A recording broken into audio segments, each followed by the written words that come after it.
these are my 5 favorite books that I read in 2025. Number 5 was In the Shadow of the Empress, and it was about Maria Theresa of Austria and her daughters, one of which was Marie Antoinette. This author, Nancy Goldstone, has become one of my favorite authors. Her books are so easy to read, just keeps you engrossed in the story, and she tells the story so good. It was a very good book, and what this family went through is just heartbreaking. The 4th favorite book, Robert E. Lee, Clouds of Glory, The Life and Legend of Robert E. Lee by Michael Korda. He has also become one of my favorite authors. His nonfiction books are so easy to read and follow and keep you interested, and he's very fair in his judgment of Robert E. Lee, which I don't like books that are unfairly critical of him. So he's one of my favorite historical people, but I really love this book. I recommend it. It was really good. My 3rd favorite book was a novel, Mary Mrs. A. Lincoln by Janice Cook Newman, and the author did a lot of research, thorough research, on Mrs. Lincoln, and this book was so good. I read it so fast I need to reread it. Poor Mary, she was so misjudged and unfairly criticized. She went through a lot in her life, a lot of loss, and I'm sure it would have affected all of us. She was just a tragic figure. Very good book. Highly, highly recommend it. My 2nd favorite book, I don't have a copy of it.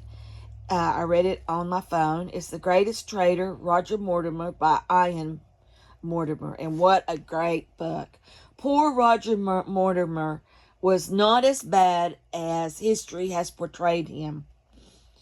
Edward II kind of turned him into what he became because he was such a bad king.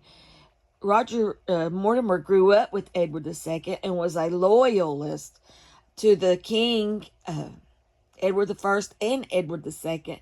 But Edward II was just so bad. Roger Mortimer had really good intentions, but like a lot of people, once he became in power, he became greedy.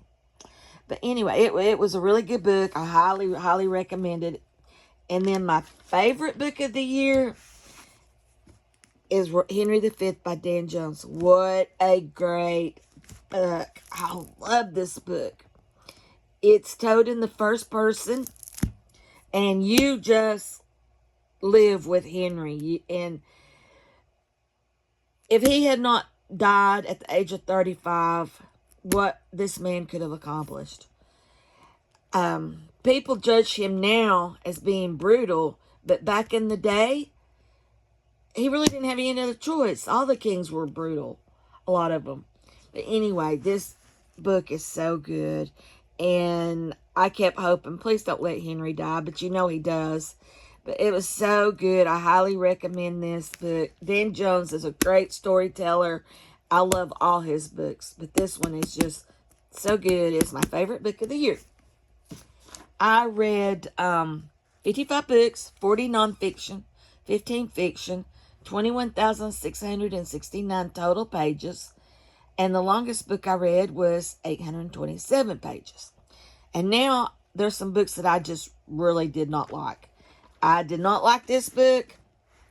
It was terrible, overly critical and negative about Robert E. Lee, which I'm just not going to read. I just did not like the writing. I didn't like the... nothing about this book did I like. I didn't like The Man Who Would Not Be Washington by Jonathan Horn. I just didn't like it. That's all I'm going to say. I read Young Castro by Jonathan M. Hanson. I did not like it, but I think it was more the subject matter. I just didn't like the book. I didn't like Gloria Swanson by Stephen Michael Shera.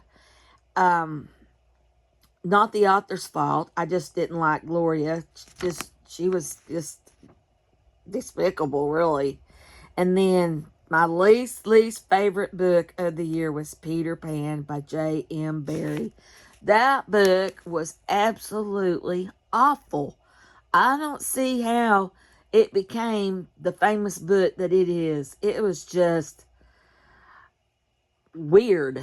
And it had just awful, despicable characters in it. And I felt like it is not a book for children to read. And it is just terrible. I hated it. I hated it. But anyway, that's my really short summary of 2025. Thanks for watching. Bye.